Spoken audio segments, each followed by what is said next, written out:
نحمده ونصلي ونسلم على رسوله الكريم اما بعد فاعوذ باللہ من الشیطان الرجیم بسم اللہ الرحمن الرحیم السلام علیکم۔ سوشل میڈیا کے ذریعے واٹس ایپ پر یا ویسے ہی ہم سے جو روزانہ سوالات پوچھے جاتے ہیں، اس نشست میں ہم ان کے جوابات پیش کرتے ہیں، اور حاضرین میں سے اگر کوئی سوال کرنا چاہے تو راشد بھائی آپ سوال نوٹ کر ہم تک پہنچا دیں۔ اللہ تبارک و تعالی استقامت عطا فرمائے۔ ایک سوال پوچھا گیا،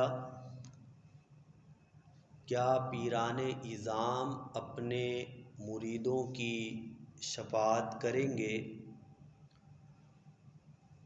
تو جی ہاں، پیران اعظام بھی اپنے مریدوں کی شفاعت کریں گے۔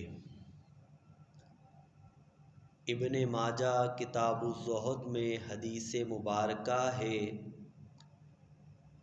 حضرت عثمان بن عفان راوی ہیں رضی اللہ عنہ، کہتے ہیں کہ رسول اللہ صلی اللہ علیہ وسلم نے ارشاد فرمایا، یشفع یوم القیامۃ ثلاثۃ، قیامت کے دن تین لوگ شفاعت کریں گے، الانبیاء ثم العلماء ثم الشہداء، انبیاء کرام، پھر علماء کرام، پھر شہدائے عظام، یہ سب شفاعت کریں گے۔ پیر کے لیے بھی عالم ہونا شرط ہے، لہذا عالم با عمل، خواہ وہ پیر ہو یا پیر نہ ہو، وہ شفاعت کرے گا، جیسا کہ اس حدیث مبارکہ سے بالکل واضح طور پر ثابت ہے۔ واللہ اعلم بالصواب۔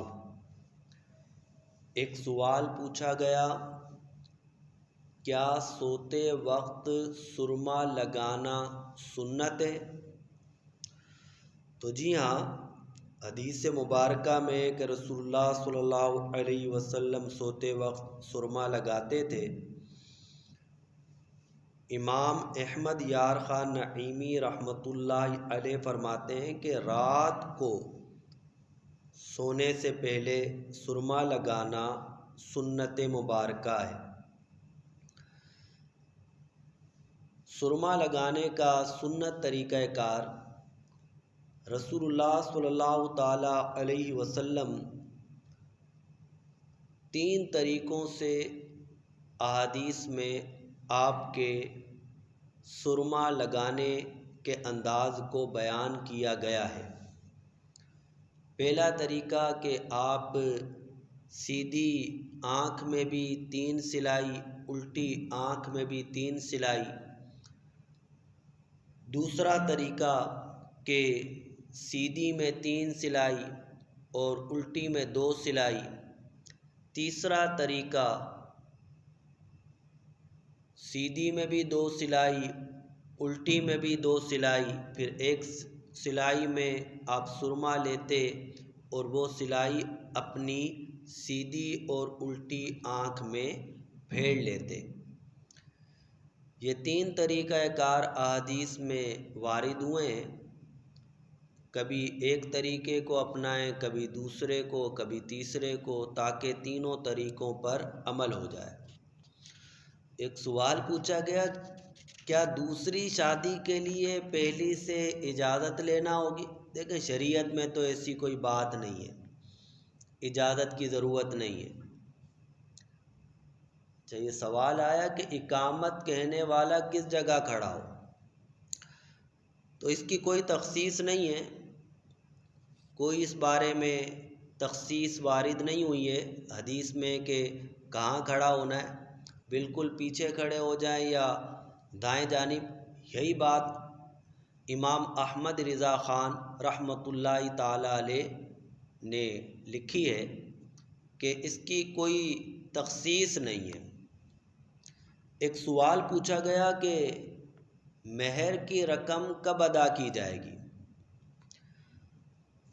تو دیکھیں، ایک ہوتا ہے مہر مؤجل عین کے ساتھ، اس کا مطلب ہوتا ہے کہ فوراً ادا کرنی ہے، اور ایک ہوتا ہے حمزہ کے ساتھ مؤجل۔